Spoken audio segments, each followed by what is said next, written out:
The sky above Tehran was no longer blue. It hadn't been for decades. The clouds dragged slow, heavy veins of ash through the upper air, their motion indifferent and sluggish, as if even the weather had grown tired of Earth. Above the mountain ranges that framed the city, the sun broke through in jagged rays but never reached the ground. The ash hung thick in the atmosphere, scattering light in shades of bruised amber and dull silver. Anything green had long since withered or burned. Anything beautiful had been hollowed into a warning. Below that lifeless sky, the city sprawled in half-remembered geometry. Its once bright skyline now lay gutted and serrated. Tehran had been one of the first cities to endure a direct orbital barrage during the Karnari invasion. Streets had warped under the heat, facades melted like wax, and subterranean shockwaves had split entire districts into layers of broken strata. What remained was not a city but a carcass, layered with ash, bones, and silence. Whole neighborhoods were frozen in time. Traffic lights, still upright in places, blinked red over intersections filled with the rusted hulks of vehicles. Graffiti messages from the early days of the resistance still clung to some walls. Messages of hope, outrage, remembrance. Most were unreadable now, blistered, burnt. On the side of a collapsed pharmacy, someone had carved, "We are still here," deep into the plaster. Below it, in smaller writing, "Prove it." The old towers, once full of glass, heat, and laughter, stood blackened and skeletal, mute testimonies to a world long dead. Each building that still stood did so without dignity, hollowed out by artillery, looted and repurposed over the years. Every reflective surface had been sandblasted dull. Wind sang through shattered concrete ribs. Only the Karnari terraformers glowed now, tall, needle-thin obelisks of alien alloy, humming with cold energy. Their blue lattice fields shimmered faintly, unseen by most unless the light caught just right. When it did, the mist above the city shimmered like glass breaking in slow motion. Their purpose was slow suffocation. The machines didn't burn or poison, they altered. Slowly, methodically, they rewrote the planet's atmosphere, molecule by molecule. The average temperature had dropped 8 degrees. Oxygen levels fluctuated wildly depending on proximity to the pylons. Frost formed on glass at midday. Water had to be distilled twice. Even the birds had stopped trying to return. Earth wasn't being destroyed, it was being unmade. Major Soraya Vex moved like a shadow through the ruins. Her right leg dragged slightly. Armored in mismatched plates scavenged from the dead. Beneath her cloak, the rifle at her side was patched together from 3 different models and a broken Karnari stabilizer unit. It buzzed faintly when she breathed too hard. Every detail of her equipment spoke of the war's long attrition. Duct tape hardened by frost, wires wound with torn fabric, scope lenses replaced with scavenged camera glass. Nothing matched. Everything functioned. Her body bore the same story. A puckered scar ran down the left side of her scalp, just behind the ear, evidence of a close call with a Karnari plasma lash. 2 fingers on her left hand were artificial, whittled from composite polymer and reinforced with Karnari nanofiber. Her breath came slow, measured, clouding the air in front of her. She moved like someone trained for pain and built to endure. She passed beneath the rusted arch of what had once been a highway interchange. Cars still rested there, stacked in the aftermath of that first evacuation 40 years ago. Doors torn open, windshields punched through, corpses long gone. The pavement bore Karnari scorch signatures, black spirals burned deep by plasma dispersal grids. Their marks were precise and geometrically perfect, radiating outward like flowers. Beneath one overturned bus, a child's skeletal arm jutted from the frame, fingers curled. Soraya didn't look twice. In the cratered husk of a subway entrance, she paused. Wind howled faintly through the gaps. From this angle, the terraformer spike atop Milad Tower shimmered, projecting its refracted field across the city's basin. It had replaced the old broadcasting antennae. Now it sang its slow, silent frequency into the bones of the earth. Her fingers tensed around the trigger of her rifle. Not because she saw movement. There was none. But because this was the place where she had watched her unit die 12 years ago. The memory lived in the cracks of the stone, in the way the light fell sideways across the rubble, in the sound of wind through twisted rebar like distant screaming. Below ground, the air changed. Warmer, denser, Human. She stepped through a reinforced hatch disguised with scrap metal and faded riot barricades. It creaked inward on polymer hinges built from repurposed Karnari architecture, now rusted and laced with soot. The tunnel beyond had once been part of Tehran's Line 3, now repurposed into the last known resistance network in the region. Every surface had been layered with acoustic insulation, camo dust, and radiation foil. Lights were dim and red, infraspectrum only, powered by geothermal siphons drilled into the Earth's crust. It smelled of metal, ozone, old sweat, and antiseptic. Her boots echoed faintly, the sound smothered by layers of insulation and time. She moved through the tunnel without announcing herself. She didn't need to. The checkpoints recognized her biometrics. Karnari tech wired into repurposed biometric nodes. A cold puff of decontamination gas hissed as she passed the second gate. The particles clung to her cloak like snow. They met her in silence. 4 of them, faces wrapped, eyes sharp, weapons pointed low but ready. The one in front, a lean man with oil-black skin and frost-bitten fingers, nodded. His name was Daniel Reyes, a former HVAC technician turned saboteur. One of the best. He didn't speak. He never had to. She handed him a shard, part of a Karnari relay node, glassy and etched with untranslatable script. It pulsed faintly in his hand. He turned it over once, tapped it against the side of his mask, then vanished down the corridor with the same silent efficiency. No questions. No congratulations. Only purpose. The deeper chambers hummed with makeshift life. A child's cough. A thermal coil blinking orange. The wet scrape of someone sharpening a blade too slowly. People spoke in murmurs if they spoke at all. Most lay bundled in layers of scavenged insulation, breathing through masks even underground. There were no rooms, only spaces divided by cloth and welded partitions. Every wall had been reinforced against sonic probes and seismic sensors. Every surface bore fingerprints of desperate survival. Soraya limped past it all, acknowledging nothing, until she reached the old operations chamber. A map of the city had been drawn across the walls in chalk, layered with pins, wires, bloodstains, and hope.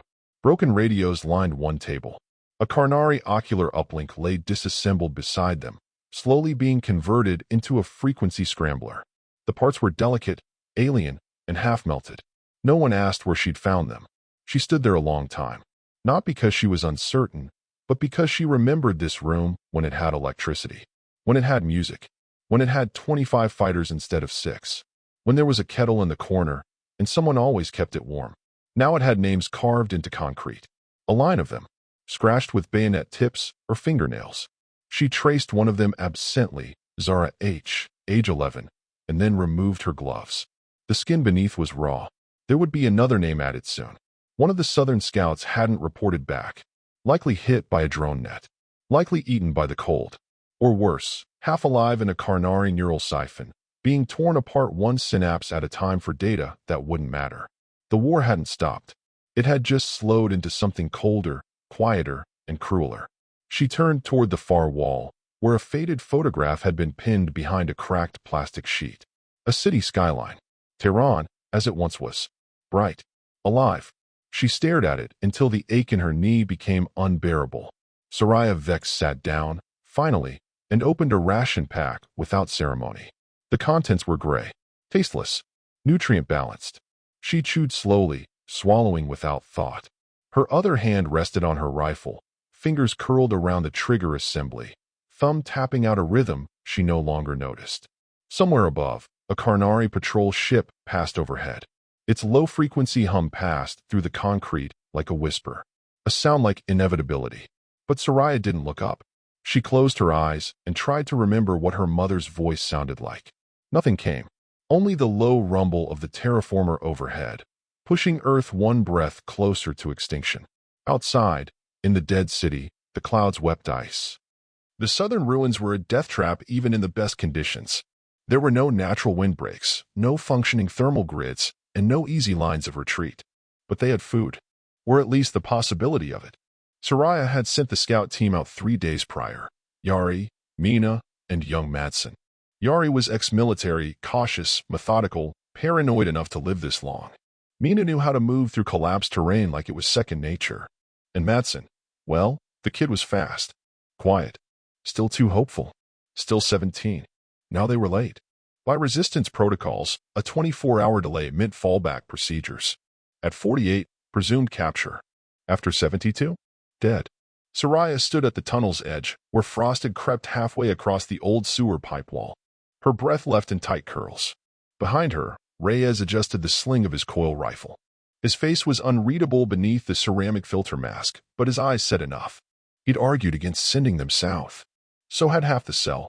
But the supplies in that region hadn't been scavenged in years. There were rumors of a buried cold storage vault. A military cache, maybe. Or just rumors. We don't have the numbers to search blind, said someone behind her. Leela, formerly a bioengineer, now just another rifle and a scar. If they're gone, they're gone. Soraya didn't answer. Leela exhaled sharply and folded her arms. I ran virology teams in heat suits during live outbreaks.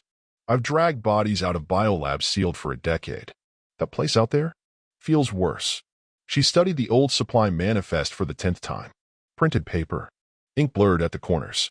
Some of the coordinates didn't match any current maps. The terrain had shifted too much in the bombings.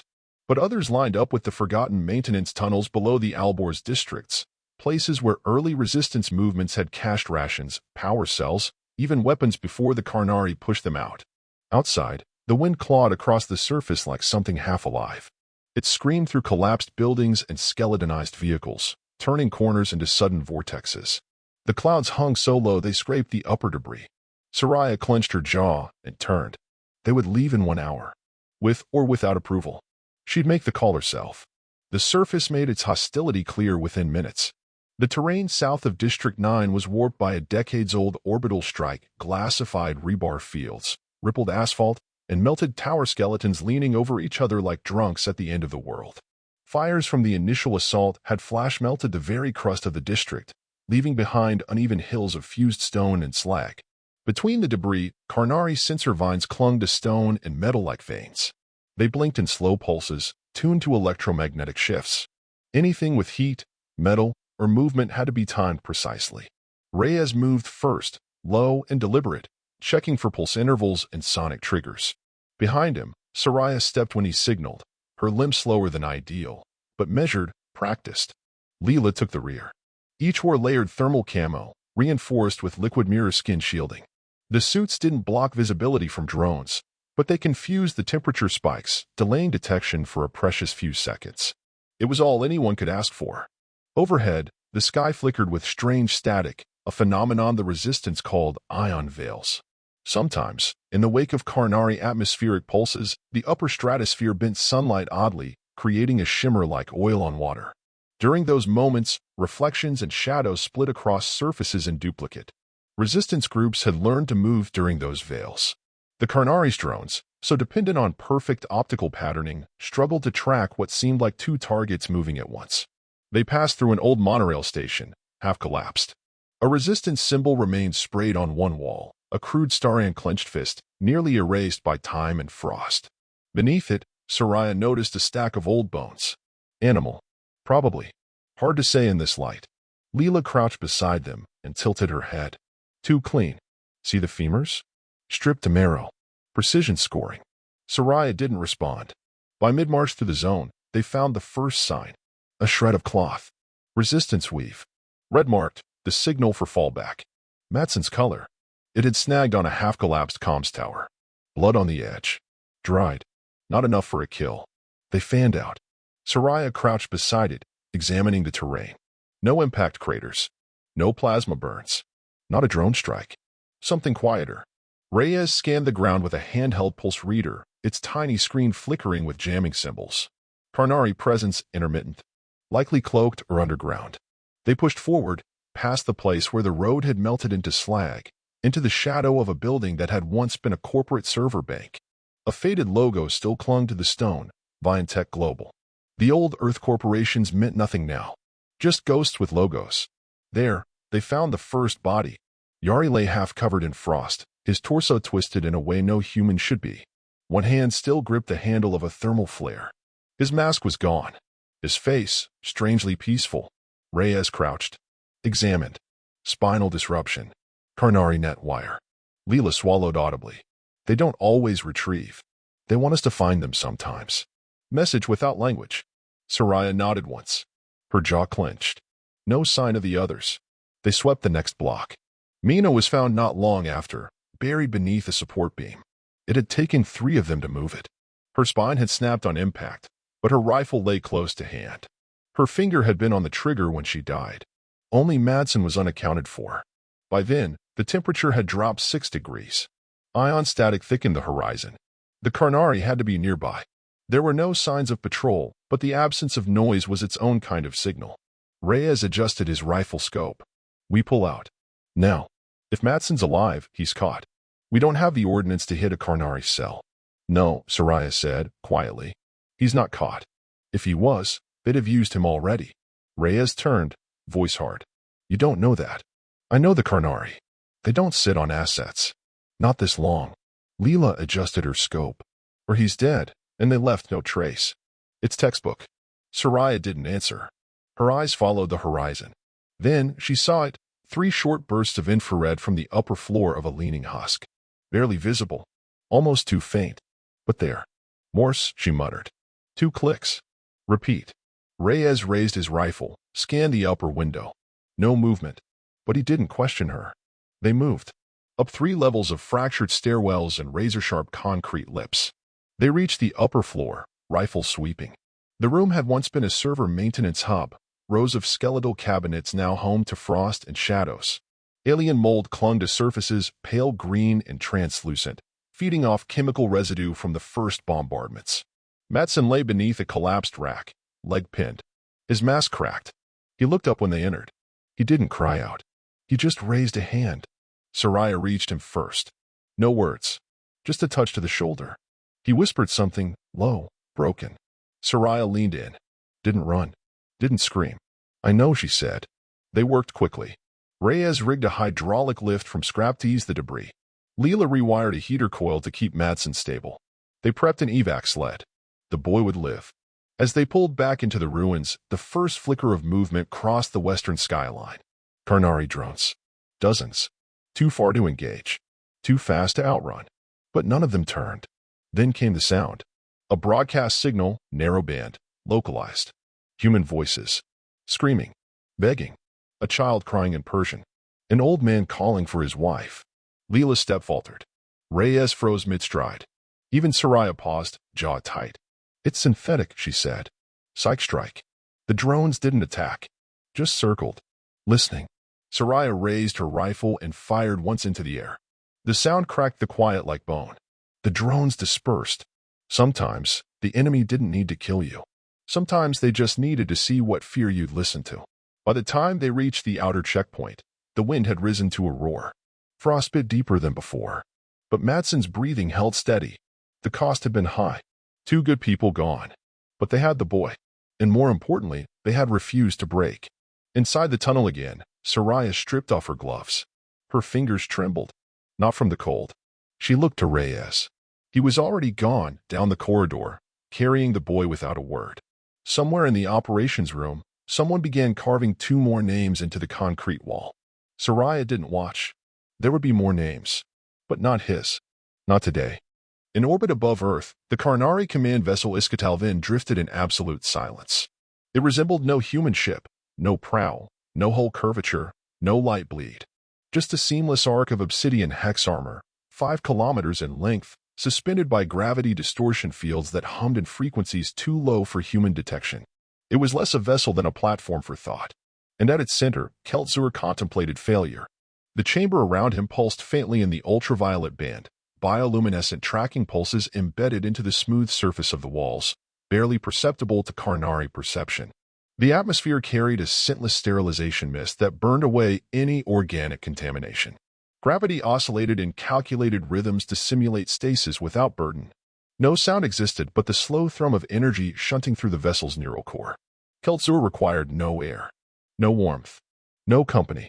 Suspended in a gravitational meditative field within his central chamber, he studied Earth not as a world, but as a problem. The Karnari had solved 1,000 problems across 2 centuries of expansion. They had reduced revolt to statistical improbability. They had neutralized emotion with chemical precision. But humans resisted outside all projected thresholds, and they did so irrationally. His thoughts coalesced in perfect arrays. 112 variables currently governed the pacification of Earth's biosphere. Everyone was degrading. Terraforming had not produced sustainable compliance. Drone saturation had not broken guerrilla logistics. Mass psychological insertion had yielded erratic results. Keltzer rotated slowly within the black meditative orb suspended at the core of the chamber. The surrounding walls projected spectral overlays of Earth's surface, city by city, biome by biome. The once vibrant green belts of Central Africa were now ashen plains. Ice shelves from the southern poles had been dragged north through climate acceleration. Orbital burns glimmered across continents like old scars. The planet should have submitted. It had not. He reviewed telemetry from the most recent field report, Sector 9 South. A human unit retrieved a wounded member under known Karnari surveillance. No interception. Drones observed in silence. The commanding human, Soraya Vex, had fired into the air in response to synthetic audio lures. The action had no tactical merit. And yet, within 2 Earth cycles, resistance activity increased in 5 non-linked cells. Shortwave traffic surged. Known collaborators went silent. Suicide rates in isolated pockets decreased by 22%. In northern Quebec, graffiti matching the Vex silhouette appeared overnight across 6 ravaged settlements. Simple cascade. Behavioral resonance. Uncodified cohesion. This was not strategy. This was mythogenesis. Keltzer filtered the optical data. He slowed the moment of Vex gesture frame by frame. No expression change. No visible awareness of the drones. She fired not to signal or to intimidate. She fired to declare presence. He isolated the emotional variance from the survivors. Elevated dopamine. Stabilized cortisol. Micro-expressions of determination. Impossible to design. A flicker passed through him. Not emotion, Karnari had no emotion, but a registering deviation, an anomaly unfit for current category. For a moment, he found no procedural outcome. He cataloged it, filed it, but it lingered. He extended 2 thought tendrils into the cognitive archive, triggering comparison matrices. The Uxary rebellion collapsed in 12 days. The Arukan resistance broke on day 41. The Rallic, whose minds interfaced biologically across vast distances, had held 18 sectors for only 73 days before collapse. Earth had resisted for 14,642 rotations. He reviewed Earth's resistance history. In the early days, humans had fought like other species, poorly coordinated, highly emotional, strategically inferior. Their orbital fleets had disintegrated in hours. But the survivors had changed, improvised, adapted. Human combat logic had fragmented into thousands of local variations, each chaotic, disobedient, and impossible to map. Where the Karnari sought systematized order, humans burrowed into entropy like it was fuel. In the 3rd year, humans flooded entire valleys with industrial coolant to render Karnari bioforms inert. In the 9th, they detonated nuclear stockpiles beneath their own cities to deny capture. During the 10th rotation, they intercepted a Karnari audio implant and rewired it into a music broadcast. Keltzer paused. He had seen that broadcast. The humans had called it Mazika Delta, a series of distorted tonal bursts. To Karnari neural frames, it was nearly toxic. The signal cascaded through ship systems and distorted command priority queues. 7 scout vessels lost all propulsion control within 6 minutes. They had turned music into a weapon. The meditative orb dimmed. Keltzer unfolded his limbs and descended from the thought field. His 6 appendages unfurled with fluid articulation, each tipped with sensory mandibles designed not for manipulation but for calculation. As he moved, faint vibrations rippled through the floor with each step, each a diagnostic ping received by the vessel's AI spine. It cataloged his passage, but offered no interruption. He crossed the obsidian floor of the chamber toward the command gallery. There, suspended in inertial counterfields, 6 other strategists hovered in stasis, each occupying its own crystalline vector array. Their forms were not identical. Karnari casts diverged after function maturation. Some had broader thoracic arrays for atmospheric modeling. Others possessed cortical bloomfolds for socio-cognitive processing. None spoke. Karnari did not converse in sound. They exchanged arrays of data concept clusters compressed into near-instantaneous bursts. Language was for the unstructured. Keltzer initiated contact. Transmission. Human resistance trajectory is nonlinear. Traditional suppression metrics invalidated. Cognitive instability rising. Recommend escalation. A strategist responded, clarify deviation vector. Specify anomaly origin. Subject class, human. Subtype, decentralized ideological recursion. Behavioral output exceeds suppressive saturation index. Earth psychology is compounding underloss. Another replied, memory loop detected. Myth reinforcement exceeds prediction envelope. Emotional durability displaces logical fracture. Keltzer injected data overlays. Soraya Vex mission logs. Matson's extraction. Symbol cascade. Drone observation telemetry. Emotional variance spread. A long pause followed. Longer than protocol. One strategist pulsed a data frame of descent. Escalation incurs 37% fleet volatility. Risk exceeds benefit ratio. Memory recursion is not warfare. Keltzer did not pulse data in return. He radiated presence. Wait. Another strategist, older, initiated override. Standard deviation breached. Logical dissonance no longer ignorable. Sanction escalation. Affirmed. Begin at known symbol loci. Disrupt mythogenic structure. I propose initiation of cognitive collapse vector. Project. Null load. The chamber dimmed fractionally. Accepted. The others dissolved into their arrays. Alone now, Keltzer walked the length of the gallery, his limbs making no sound against the synthetic obsidian alloy. Beyond the viewport, Earth turned, half in light, half in dark. He reached the edge of the viewing platform and activated the planetary feed. Dozens of icons blinked in orbit. Terraformer pylons, weapons satellites, atmospheric filters. The Karnari controlled Earth's air, its tides, its heat.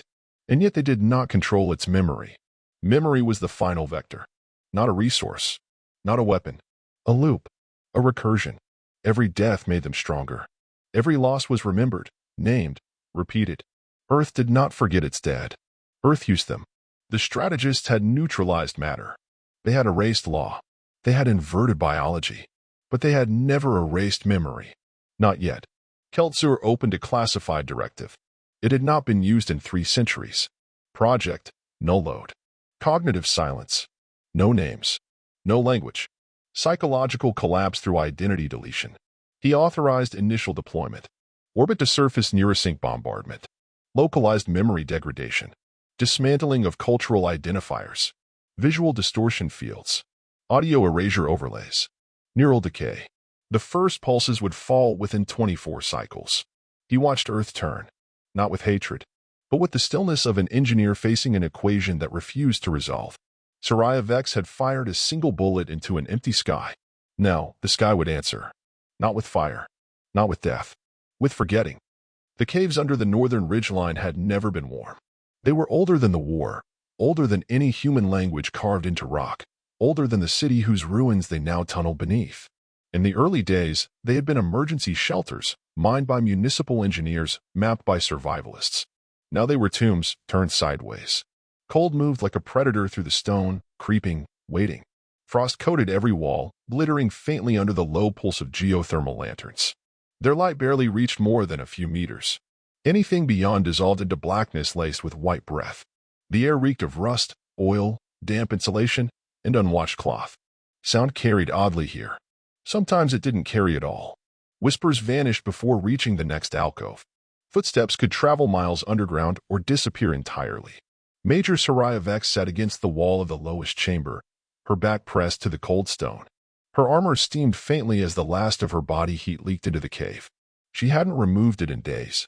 Neither had Reyes or Leela. They didn't have the fuel reserves to reheat the suits if they went cold. Her fingers flexed against the rifle cradled across her lap, sensation muted, joints stiff.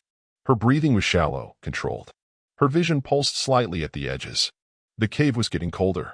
The thermocell had failed the night before. Not completely, just enough to let the freeze bleed in at the edges. Someone had patched it with copper scrap and chewing gum, but it wouldn't last.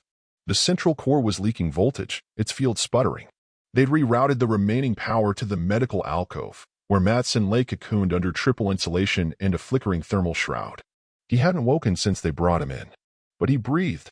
That had to be enough. Above ground, weather sensors had collapsed. Ice formed inside the transmitters.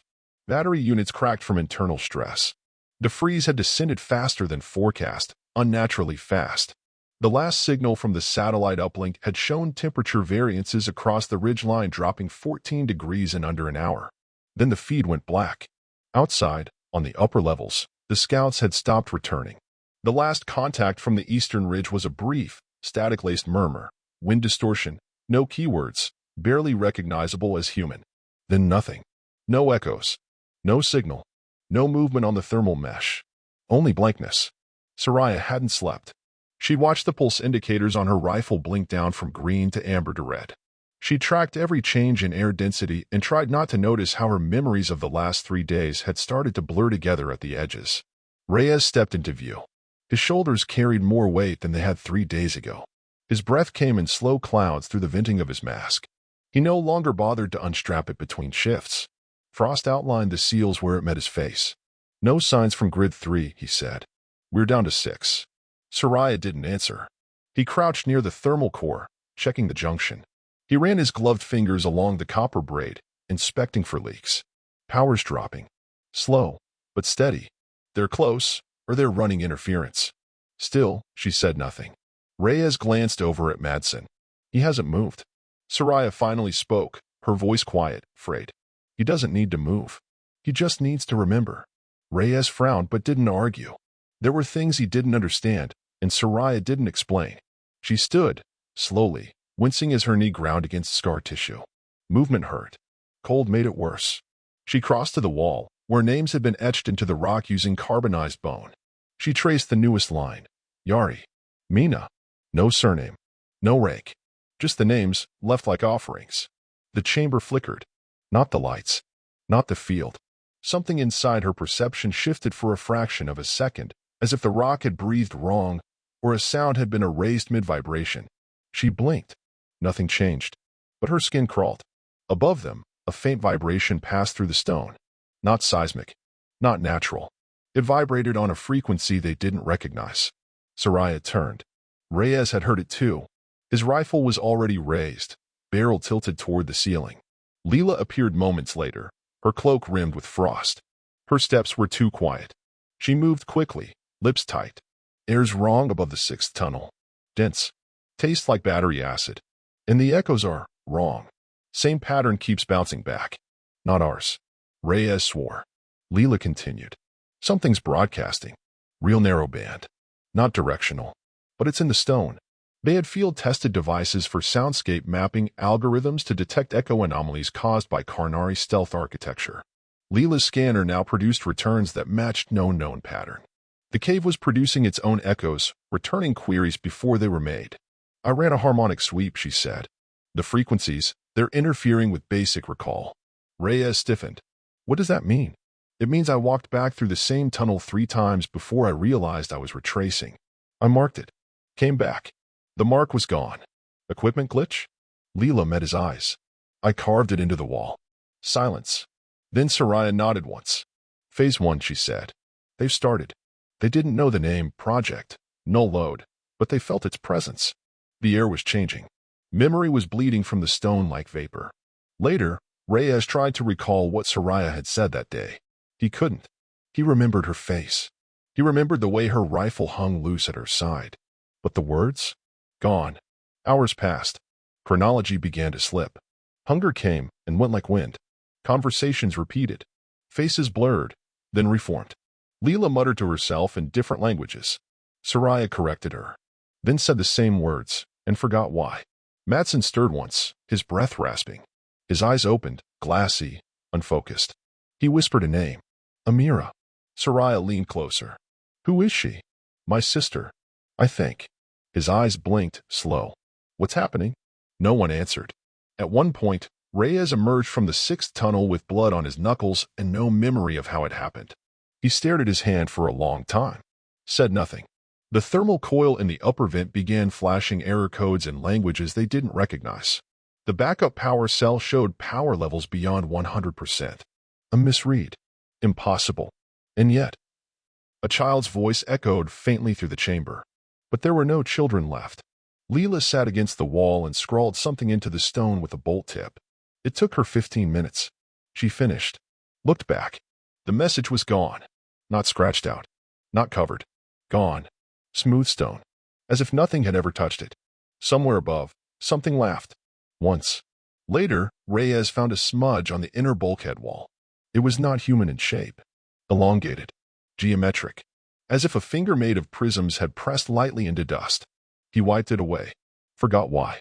The freeze deepened. Power waned. He bled away. But worse than cold was the absence. Of names. Of place. Of order. Of the ability to say what had come before. Reyes tried to recall his mother's name. Nothing. Soraya closed her eyes and pressed her forehead to the rock. "I will remember," she whispered. But the stone did not answer. The sky did not break all at once. It tore slowly, across a canvas already scarred. From the fractured peaks east of the ridge caves, Soraya watched the morning horizon twist into shapes it should not have held. The sun rose wrong, its corona skewed sideways, light filtering through some invisible lens that stretched color into dissonant shards. Clouds writhed. Ice dust danced in spirals that moved against the wind. None of it made sense. None of it followed pattern. The mountains themselves seemed to recoil from the sky. Snow curled off their edges in sharp lines, catching no thermals. Peaks that had names no one remembered stood against a backdrop of shimmering distortion. Reyes crouched beside her, one knee in the snow, scanning the sky with the last functioning lenscope. The device clicked and stuttered, its feed half static. Refractions folding, he muttered. Atmospheric tensions off. He didn't need to say more. The pressure in the air had changed. Not in weight or composition, but in presence, like a new element had been added to the sky and was watching. Above them, black filaments stitched across the firmament like veins in dying tissue. The terraformer pylons, miles away, pulsed in erratic rhythm. One flared white, then blinked out. A moment later, the temperature rose 2 degrees and dropped 10. Instruments stuttered. Time warped. Their watches ticked backward. Soraya didn't speak. She'd seen enough battlefield horizons to recognize when the world was about to end again. Behind them, the cave mouth glowed faintly with thermal bleed from inside. Leela moved between medical caches, eyes ringed with sleepless shadow. She no longer spoke unless prompted. Madsen remained under a thermal shroud, occasionally whispering the same name, Amira, Amira, Amira, until the shroud's ambient hum drowned him out. They were supposed to evacuate, but no one moved. The cold had become less of a threat than whatever waited in the sky. At 0724 hours, the orbital layer cracked. Not from impact. Not from fire. From silence. A ripple passed through the clouds. Not visible, not audible, just a stillness that struck deep into the nervous system. Leela dropped to her knees. Reyes gritted his teeth and held the side of his skull. Soraya stayed standing, but her breath stopped for 4 full seconds. Above them, something unfolded. A shape. Impossible to define. Moving without motion. It drifted against the curvature of the upper atmosphere like a shadow that had no owner. Geometry built itself and unbuilt again. Red light spilled from the wrong angles. None of it aligned with anything the eye could hold. Then the bleeding began. Strips of light poured from orbit, long arcs, burning with deep crimson. They didn't strike the ground. They merged with it, folding into reality like veins pressing into flesh. Wherever they touched, the air pulsed. Trees collapsed without sound. Rock blistered. Birds in flight vanished mid-wing beat, turned into trails of particulate mist. The terrain shifted. Landmarks blurred. The skyline no longer connected to memory. Hills moved. Valleys shrank. Old impact craters reappeared where they hadn't been for years. Soraya took one step back. Just one. They watched as one of the high ridgelines to the west shimmered and then sank, not collapsed, not destroyed, forgotten. Like it had never been. A dozen names vanished from Soraya's mind, and she only realized they were gone because she couldn't remember who they used to say them for. Leela turned and pointed to the sky, mouthing something. Her voice didn't come. Her mouth moved again. No sound. All frequencies dropped. Reyes tried to call command. Static. Then came the drones. But they were not like before. Their shapes were distorted, angular, imperfect. Each moved like it was being jerked on invisible strings. Their lights flickered in colors that didn't exist. They did not scan. They did not announce. They hovered, and everywhere they hovered, memory thinned. A resistance signal bunker 3 kilometers to the east blinked out of all known tracking. Gone. Not bombed. Not destroyed. Gone. Soraya blinked and Reyes was gone too. Not absent. Just missing from her recall. She turned, found him kneeling a meter away, shaking, whispering names into the snow. Names she didn't know. Names he no longer believed were real. Then one of the drones drifted low over the path. Sentry Daz, tall, always quiet, looked up at it. He didn't scream, didn't fall. He just stopped. Stopped moving. Stopped blinking. His face slackened, eyes dilated. He lowered his weapon, turned. Who am I? He asked. Then he walked directly into the white. No one followed. Their sky was bleeding, and the war had stopped pretending to care about physics. 0816 hours. The bleeding continued. The lights from above began to ripple with a tempo like breathing. No two pulses were the same.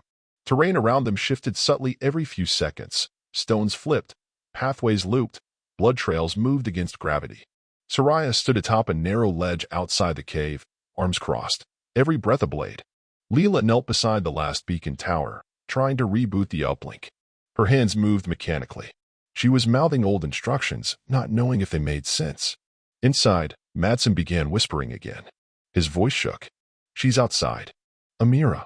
I can hear her. He moved. He rose unsteadily, pulling away from the shroud. No one noticed at first, until Leela turned. Madsen. Soraya rushed in, caught him by the shoulder. He looked through her. She's calling. She remembers me. There's nothing there, Soraya said. He blinked slowly. But I remember her. Soraya didn't answer. Outside, another pulse rolled through. The cave entrance darkened. For a moment, Madsen's pupils turned glassy white. Then it passed. He sagged. Reyes pulled him back under the shroud. The cave's acoustics changed again. Not louder. Less. Like frequencies were being clipped. Leela stared up at the bleeding sky. I remember my father's voice, she said. But not his name. I can hear him. Just not remember him. Soraya glanced toward her. Tell me what you do remember. Leela looked down at her hands. I remember why I fought. I remember I was angry. But I don't remember what they did. Or who they were. A pulse of light passed overhead. For a moment, the snow turned black. For a moment, all heat signatures vanished. When it passed, they could hear Madsen sobbing.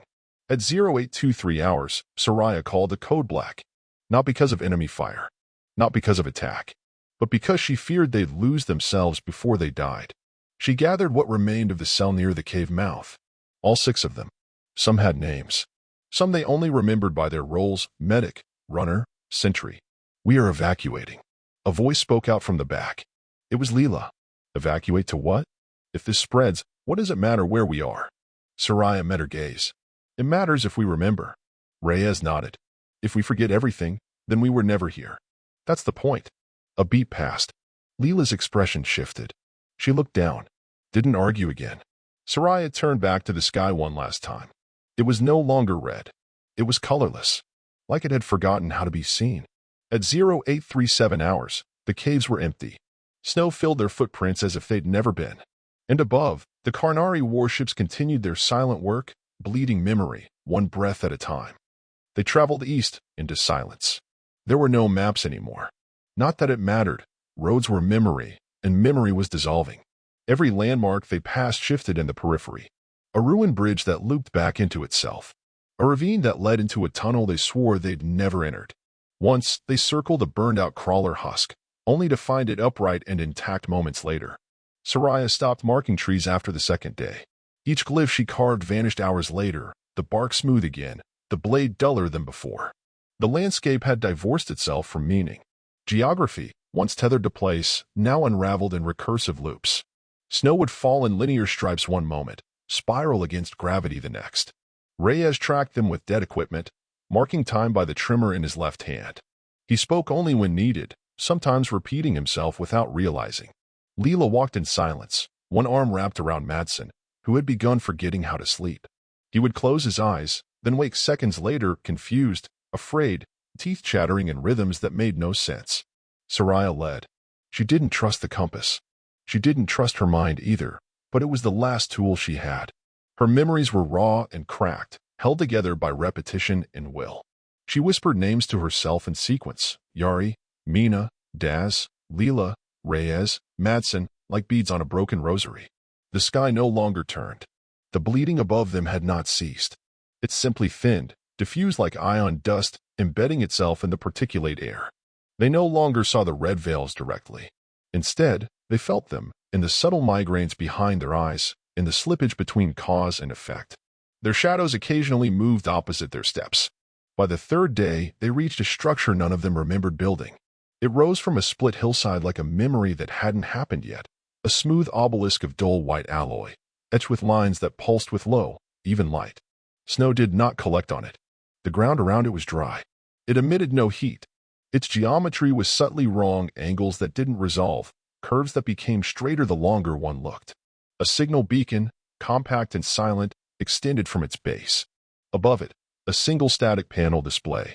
Soraya raised her rifle, scanning for drones. None. Then Matson stepped forward. "I know this," he said quietly. Leela reached to stop him, but he moved with certainty, an echo of memory and motion. He placed his hand on the activation node, and the world stopped shaking. The air stilled.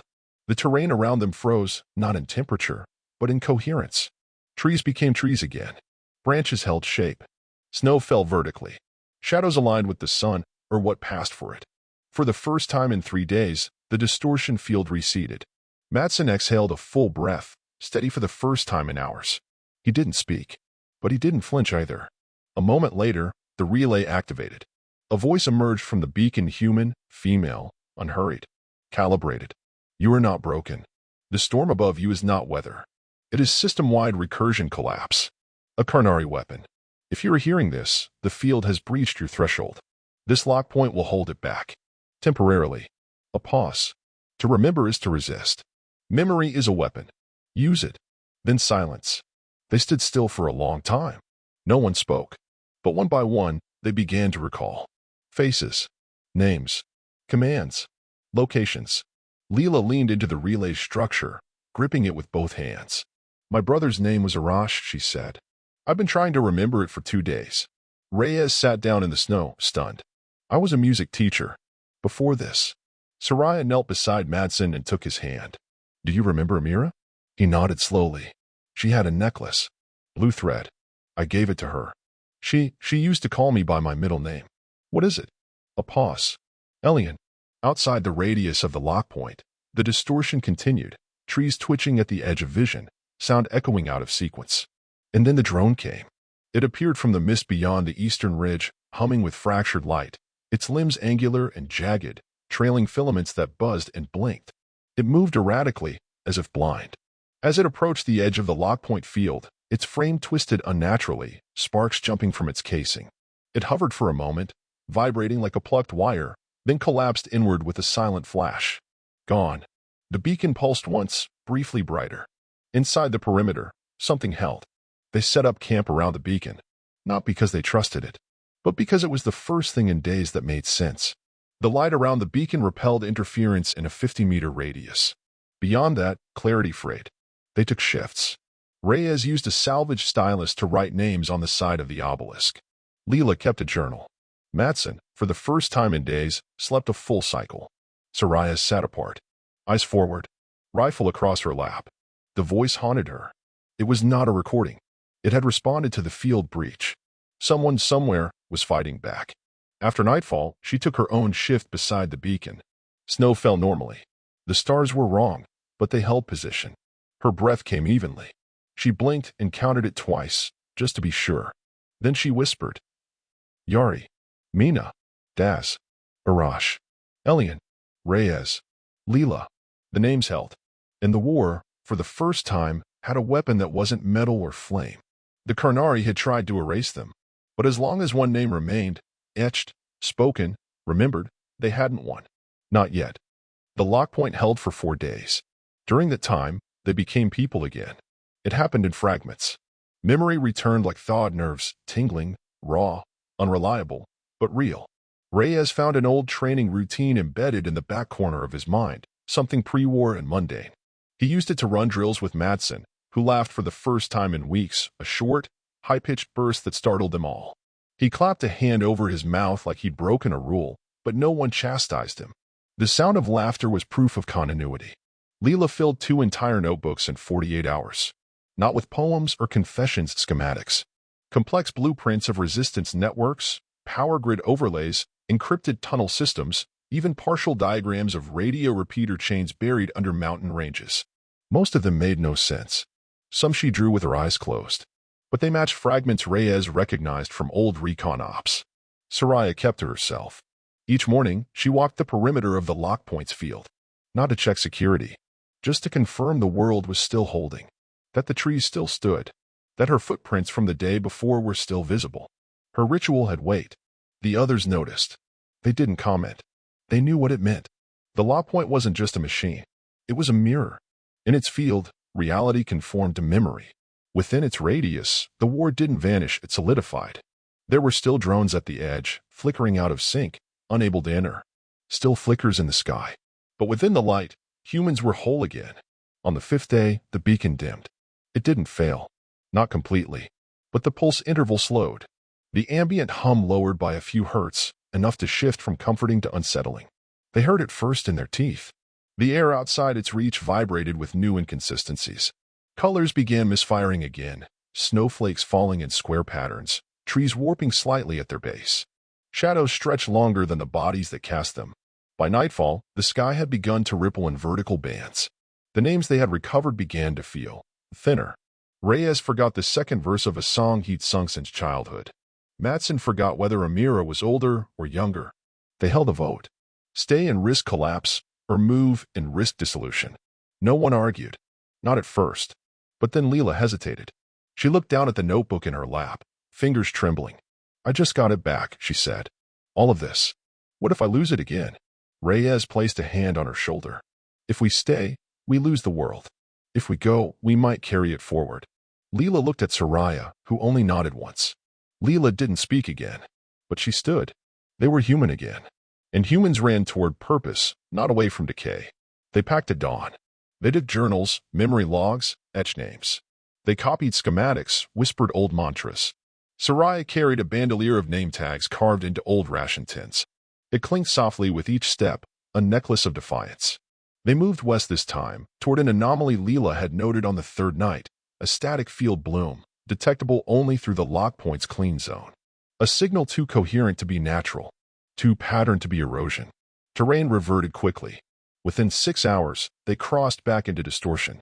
Snow began falling in reverse. Wind blew from beneath their feet. Once, they passed a stand of trees whose branches pointed toward the ground, leaves fluttering upward like ash. The pain returned slowly at the edges. Peripheral confusion. Shimmering language. Gravity faltered on downhill slopes. Matson forgot one of his boots for a while and didn't realize until the snow soaked through his sock and he began to limp. But they kept going. Each time one of them faltered, another repeated their name. Soraya whispered Matson's every 10 steps. Reyes repeated Leela's into his sleeve like a prayer. They were not a unit. They were a rhythm. On the 2nd day of travel, they found a dead drone half buried in frost. Not Karnari. Not resistance. Its frame was smooth, spiral-plated, no visible joints. Where sensors should have been, it had only a mirrored eye. When they touched it, it played back a message. Eidetic field linkage. Survivors detected. Lock point chain extending. They stared.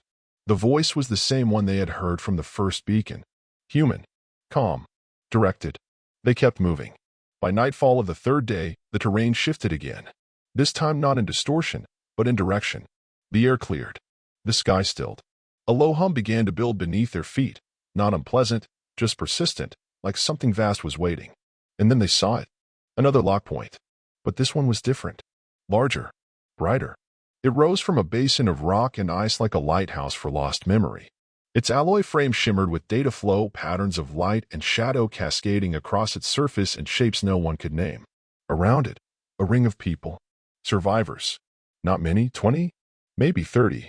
Wrapped in mixed gear. Eyes wide, awake. Not afraid.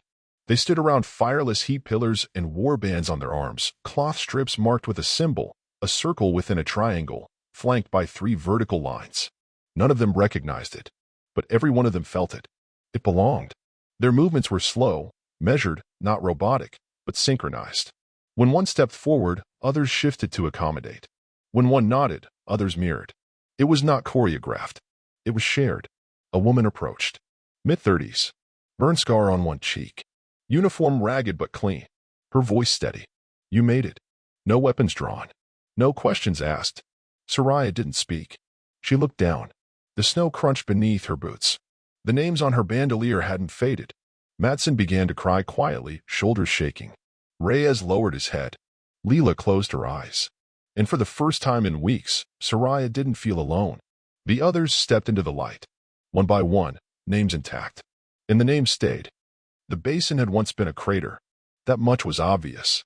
The rock along its edge showed burn patterns, radiation scorched, not from orbit, but from within. Concentric fractures spider-webbed outward through shale and frost-stained granite. An old explosion, sealed by time and cold. The snow here didn't melt, but it didn't fall right either. It accumulated in jagged spirals, piling in layers that defied wind and angle. Now it held people. Not many, not enough, but more than Soraya had seen in one place since the fall of the Sahel Arc. They emerged from insulated shelters built into the crater's western shelf, from half-buried personnel pods welded together into hive structures, from tunnel entries marked with ash symbols and old insignia. They moved like soldiers, but didn't act like any military Soraya remembered. No salutes, no ranks, but every hand steady, every eye alert. No one asked who she was. No one demanded code or rank or origin. That part of the world had dissolved. What mattered now was coherence, stability, names. The symbol marked on every armband had meaning, but no one explained it. A circle within a triangle. 3 vertical lines beside it. It didn't need explanation. It was a reference point, a node. Those who wore it knew its shape was real. That was enough. Inside the perimeter, the new lock point hummed with steady resonance. It was larger than the first. More than a beacon. This one projected a field of order over 200 meters wide. Within it, time held. Speech held. Remembering held. Sound bounced true. Words didn't vanish mid-air. Faces stayed recognized. It was sanctuary by perception. It had been built, not found. And it was still building. Subsurface machines whined beneath the ice, pouring filament veins into the ground, drawing power from deep thermocurrents. Induction pylons rose like roots in reverse, anchored in magnetic strata. The structure grew in layers. Every 20 hours, it extended by 2 more concentric rings, each one wider, each more stable. The survivors called it a core map. Not a map of territory. A map of memory. Each ring corresponded to a recovered event, a tethered narrative, a fixed thread in the collapse. As names were spoken, logged, and aligned with others, the map constructed linkages. Emotional vectors, not topographical ones. Location through remembrance. It was not visual, not digital, but it was there. In the ground. In the way boots struck surface. In the weight of spoken names. The material looked like fused obsidian layered with a thin, light-reactive mesh. Step patterns left a phosphorescent residue that faded within seconds, unless the field recognized resonance. Then it pulsed gently, leaving color traces and sound echoes that faded on memory's tempo. Leela walked the rings for hours each day, whispering old orders into the field. She recited call signs, resistance slogans, emergency codes. As she walked, lights embedded in the ring segments lit briefly, acknowledging resonance. Madsen spent his time near the innermost circle, drawing with his fingers in the frost, his sister's face, Soraya thought. He traced the shape over and over, correcting lines. Sometimes he stopped, closed his eyes, and whispered something no one else could hear. Once, the ring beneath him pulsed faintly in a blue hue Soraya hadn't seen before. Reyes began compiling a pulse index, cross-referencing known signal trails with newly re-emerging radio ghosts. He built a temporary comm station beside the outer ring using scrap transponders and a hand-wound uplink coil. At night, he monitored ghost frequencies, logging voice prints that looped across old battlefield bands, names shouted in languages only partially remembered. Soraya met the woman with the burn scar again. Her name was Naraven. She had once served in the orbital recon fleet. She didn't smile, but she moved like someone who had reclaimed agency. "This isn't a base," she said, gesturing to the structure. "It's an anchor." "Anchor for what?" Soraya asked. "For what's coming next." Nara explained what little she knew. The Karnari had never prepared for resistance this nonlinear. Their psychological weapon project, No Load, was meant to sever, to break through memory's utility. But humans had reshaped memory into infrastructure. Somewhere, in the earliest days of collapse, someone had figured it out. Rewriting geography wouldn't help. Erasing history wouldn't stop them. Because humans didn't fight for places. They fought for meanings. That was the core map's function, to stitch meanings together faster than they could be unraveled. It didn't restore what was lost. It prevented further erosion. And something deeper. Every time someone remembered, truthfully, painfully, clearly, the field reacted. Stabilized. The beacon strengthened. In theory, enough voices, enough interlocking memories could push back against No Load's recursion completely. not a fortress. A reversal. Soraya studied Nara's face, her quiet command. How do you know this works? Nara paused, then placed her palm to one of the rings. My sister died in orbit. I saw it happen. Her name was Kira. When I speak it, the wind settles. That's how I know. Soraya stood at the map's edge for a long time that night, her name tags cold against her chest. She whispered their names again. This time, the ground beneath her feet hummed in response. It remembered back. On the 6th day, something changed. A signal flare erupted at the northern ridge. Not light, data. A narrowband surged through the mnemonic spectrum. The entire map pulsed once, then quieted. Nara met them at the perimeter. We have a breach. They moved as one, not as soldiers, as witnesses. Near the outer ring, a man had collapsed. His name was Henrik, one of the earliest survivors. He lay curled, hands pressed to his ears. Blood trickled from his nose. His mouth opened, closed, opened again. No sound emerged. Leela reached for him. The moment her fingers touched his shoulder, the ring beneath them glitched, flickered into static for a heartbeat, then realigned. The distortion tried to enter. The core map resisted. He was trying to remember someone, Nara said softly. Who? Soraya asked. His daughter. He remembered her eyes, but not her voice. They knelt beside him. Matson whispered Amira's name. Reyes began listing signal codes. Soraya touched the name tags across her chest. Together, they spoke names into the field. The distortion receded. Henrik opened his eyes. He remembered, and the map grew wider still. Far at the outermost ring, barely audible over the wind, a sound stirred, like static, or breath, or something waiting to speak. Soraya turned her head. Nothing there. But the wind no longer sounded alone. The breach didn't come in waves. It came as absence. No alarms. No sirens. Just silence, deeper than wind, sharper than cold. One moment the outermost ring held. The next, it didn't. Henrik's collapse had been a symptom. What followed was systemic. At 0312 hours, 5 names vanished from the ledger. Not crossed out. Not erased. Gone. The surface of the core map where they'd been recorded shimmered and went dull. The data threads beneath it ceased reacting to footsteps. Spoken memory failed to trigger resonance. When Soraya read the names aloud, the field gave no pulse. Leela stared at the inert surface. It's not distortion, she whispered. It's deletion. Around the crater's lip, watchers shifted in silence. The sky remained dark but alive, riddled with threads of ultraviolet shimmer and scarlet fractures. Lightning crawled across cloudless space. There were no sounds of approach, just a pressure building in the teeth and skull, a sense that something enormous was choosing not to be seen. At 0345, the first drone entered the outer radius. It didn't fire. Didn't scan. It hovered, limbs tucked close, lightless. It broadcast nothing. And yet, it pulled. Memory around it thinned. Words slurred. Half-finished thoughts vanished mid-sentence. Nara shot it clean through its center mass. It collapsed, splintered like ceramic. But the effect lingered. That was the beginning. By dawn, there were 20 drones. They didn't attack. They drifted in overlapping circuits, dragging memory distortion behind them like nets through the sea. Anything not anchored by the core map began to fray. Names forgotten. Languages mispronounced. Reyes lost his name for 6 minutes. He stood frozen, weapon in hand, staring at the ground like he didn't know where his feet belonged. Soraya repeated his name 7 times. On the 8th, he turned his head toward her but said nothing. Say it, she ordered. He opened his mouth and winced. I know I'm me. I don't know how to prove it. His own voice echoed strangely, deeper, as if spoken from inside a tunnel. His breath fogged unevenly. His fingers trembled as he pressed 2 fingers to his temple. Still here, he finally said, but he didn't look sure. Across the basin, the core map began pulsing in uneven rhythm. The concentric rings lit erratically, some flaring too bright, others darkening to black stone. Resonance events became unpredictable. Words spoken too quickly failed to register. Leela's etched names flickered and went dull. Matson's drawings refused to hold heat, fading before his eyes. By mid-morning, the drones were inside the second ring.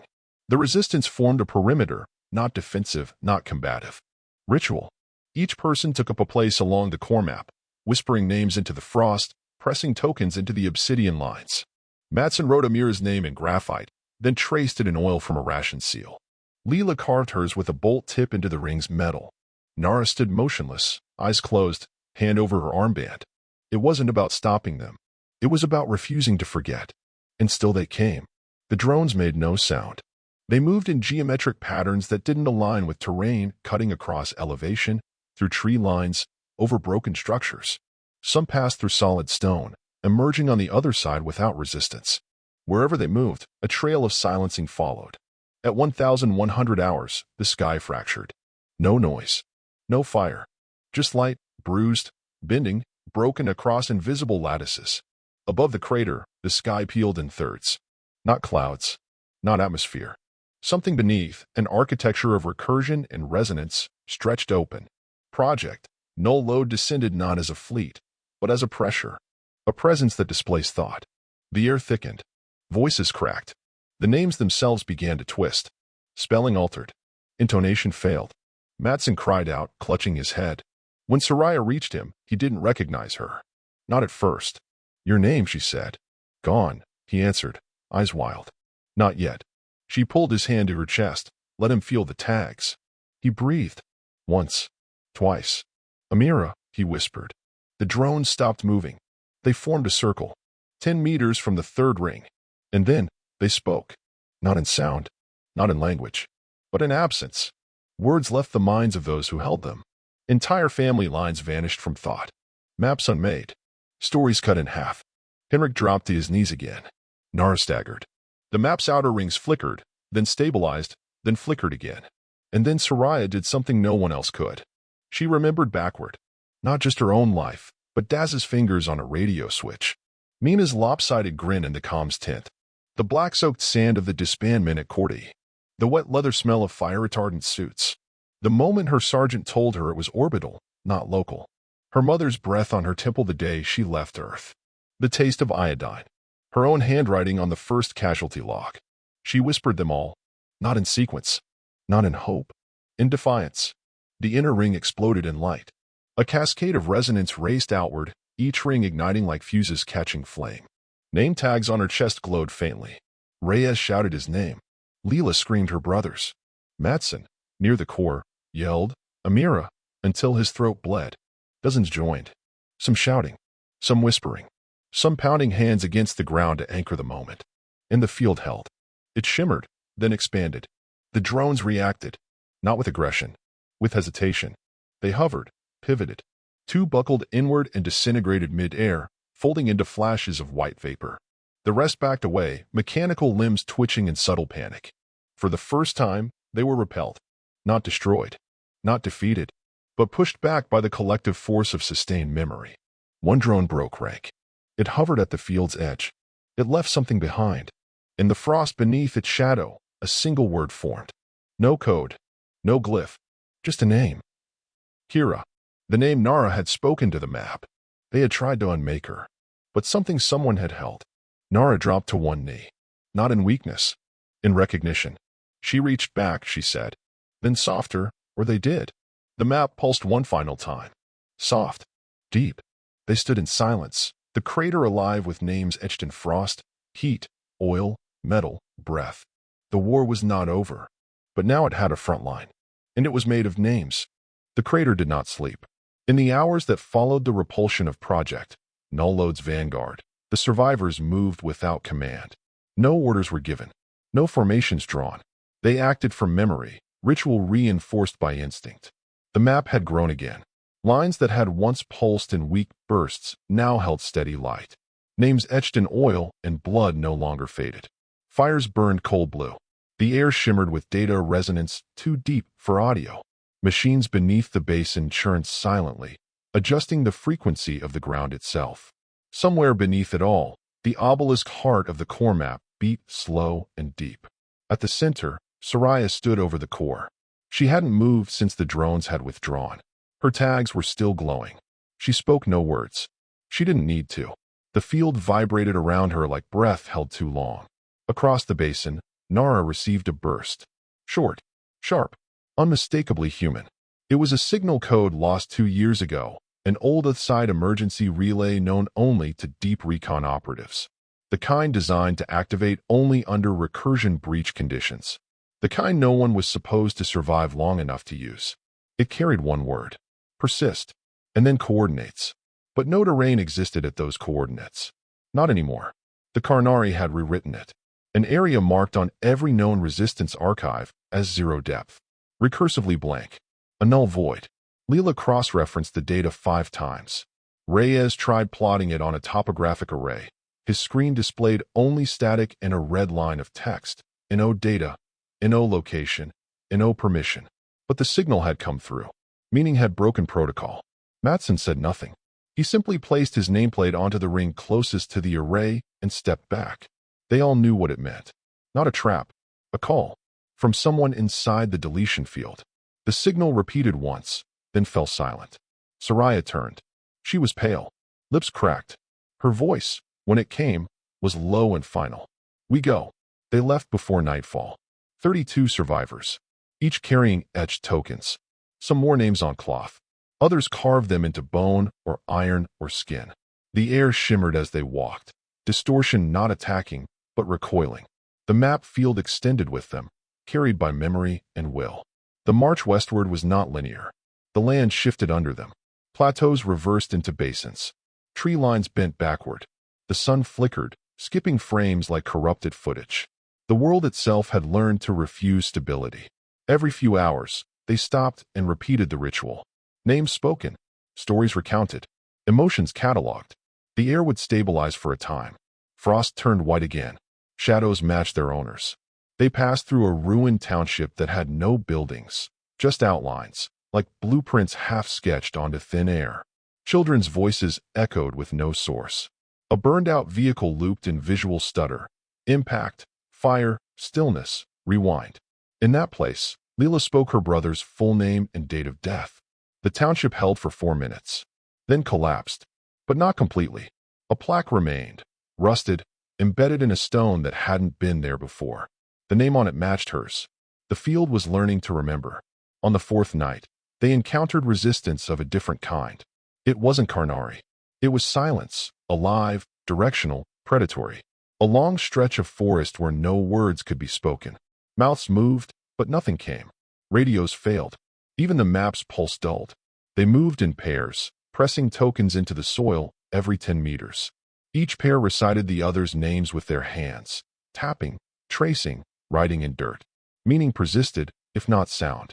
At the far edge, Soraya stepped onto open tundra. The signal returned. One by one, names came rushing back. They took inventory. No one lost.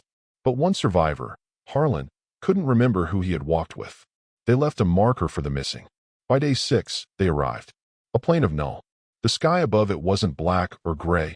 It was the absence of sky. Stars refused to cross it. Wind moved around it. The soil was smooth, dry, untouched. Not dust. Not sand. Something in between. But the signal was still there. Leela activated a micro-beacon and tethered it to the core map logs. Soraya stepped forward. She walked into the null space without hesitation. For a moment, her outline distorted, then reappeared. She raised her hand. It's not blank, she said. It's buried. They began to dig, not into soil, but through memory, whispering, etching, reciting histories into the surface until it began to respond. It was Matson who spoke first. Not a name, but a moment. Blue thread. Her necklace. The one I tied after the second fire. Then Leela. My brother's last words, run. Then turn back. Then Reyes. A song I taught my students before they conscripted me. One of them had a stutter. I still remember her face. The first pulse came as a vibration, barely there. A shimmer under their boots. Then cracks formed in the flatness. Angles broke free. Structures emerged, not made of matter, but of meaning. Hallways of lost thought. Doors marked with forgotten dates. A stairwell of names. They descended. At the bottom was a vault. No key. No interface. Only a plate. Smooth. Reflective. A name was scratched beside it. Half visible. Damaged. Burned into the plate's edge. K.R.A. A failed attempt. Or a warning. Or someone else who had come before. Soraya stepped forward. Pressed her name tags against the plate. Nothing. She stepped back. Then forward again. This time, she whispered the names aloud. All of them. Daz. Mina. Elian. Arash. Kira. Every one that had been carried. The plate pulsed. Once. Then opened. Inside, a human sat in a chair. Thin. Alive. Wired into a frame of mnemonic tech far beyond resistance design. Cables ran into his skull, down his spine, into the floor beneath him. His skin was paper, but his eyes were sharp. They opened. "You remembered," he said. Soraya nodded. "We all did." He smiled, not with joy, but with relief. With release. I held the signal as long as I could. Reyes stepped forward. "What is this place?" The man gestured behind him. A wall lit up, not with screens, but with names. Thousands of them. Linked. Cross-referenced. Stories archived by tone, by emotion, by loss. "A memory seed," he said, "built from the first survivors. We couldn't stop them, so we encoded what we knew, buried it, called out. And now?" Leela asked. "Now it's yours." Behind him, the systems came alive. 1,000 pulses. Buried names. Hidden coordinates. The last signal was not a message. It was a map. And now, they had all of it.